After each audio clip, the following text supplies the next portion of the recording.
Hello. You may not recognize this voice, but I'm the other half of Baseball AF. I've mostly done a lot of work behind the scenes working on ideas and other things like that, but this will be my first video that I'll be posting here on the channel, and I hope you enjoy. Baseball awards are a strange thing, especially the MVP. Sometimes they're obvious choices, like Shohei Ohtani during the 2021 season, or Barry Bonds, whenever he won, to be honest. There are times when it's a close race, and there are times when you have a strange obsession with relievers for some reason. Dude, what is this? Why? Anyway, I'm going to talk about the mess that is the 2006 and 2007 MVP voting. A few ground rules, just to start. We'll be using WAR and OPS as general metrics for what determines worthiness among the vote getters, although other things will be taken into account too. These aren't perfect statistics, but they do kind of help give a general outlook as to how good a player was at the time.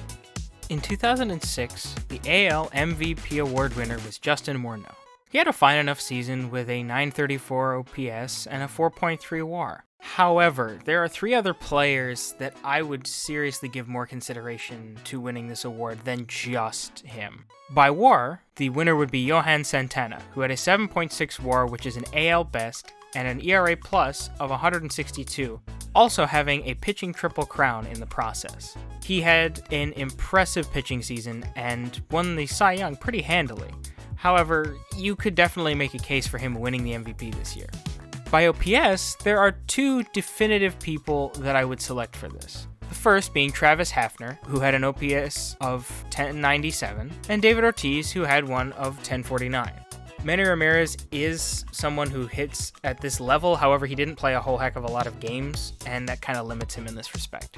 Which is also a reason that Travis Hafner doesn't really get the award pretty handily either.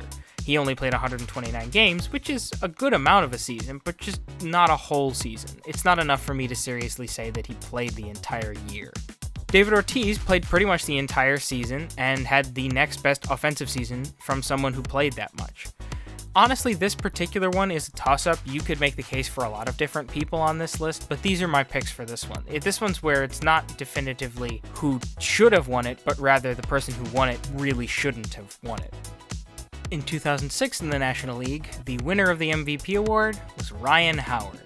This is another, or at least a single key example of a player's individual statistical notes being a reason why they won. Ryan Howard hit 58 home runs this particular season. However, he had a WAR of 5.2 and an OPS of 1084.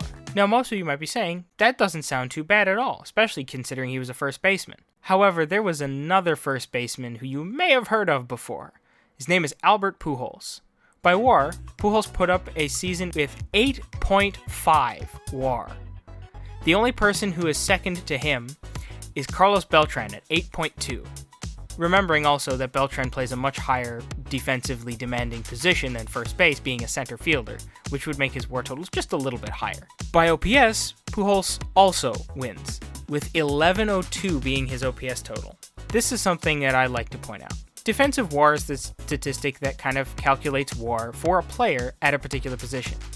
It's good for comparing players of the same position, but not of different ones.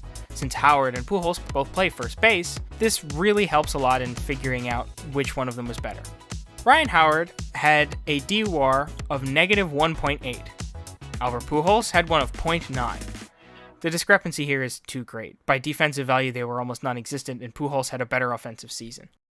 This one has to go to Pujols very easily. This one's not even a debate, or it shouldn't be in my opinion. A fun little note that I noticed about this as well, Bronson Arroyo and Brandon Webb were both two very good pitchers at this particular time. Bronson Arroyo received MVP votes, but did not receive any Cy Young votes. Brandon Webb won the Cy Young award, but did not receive a single MVP vote. Both had a WAR of 7 and had generally very good years, with Arroyo having an ERA plus of 142 and Webb having an ERA plus of 152. Not really relevant to the discussion, I just thought it was kinda cool. In 2007 in the American League, this is really the only one that has no real argument here. Alex Rodriguez should have won hands down. He put up a WAR of 9.4, had 54 home runs, and had the highest OPS in baseball at 1067. Now, the National League in 2007. This is the award that inspired me to make this video in particular. The winner of this award was Jimmy Rollins. Now, he had a very, very good season. However, there are just so many other ways to look at this where he is not the winner. So, Rollins had a WAR of 6.1 and an OPS of 875. He also had what one could call a 420 season. Haha, very funny. For those who don't know, a 420 season is where a player has a minimum of 20 home runs, 20 doubles, 20 triples, and 20 stolen bases. An impressive feat to be sure, but not one of those things that define someone as an MVP candidate.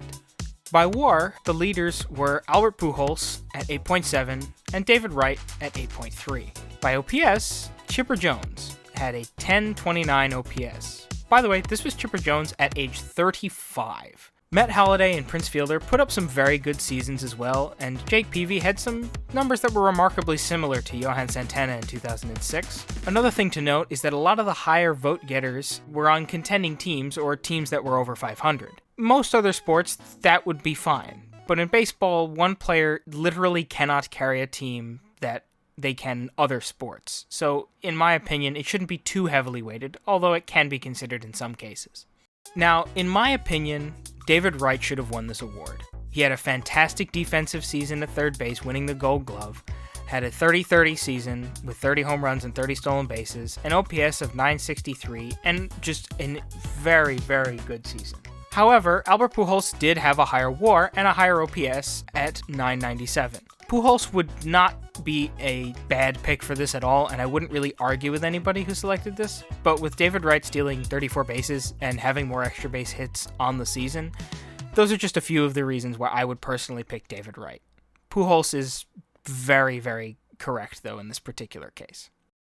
Overall, these are awards that can never really be given back or redone, and cases can be made for a large amount of anybody in these particular votes and for many, many other years in baseball history. In my personal opinion, this is what should have happened. Let me know in the comments if this is how you think it should have gone or you have a different opinion. Thanks for watching.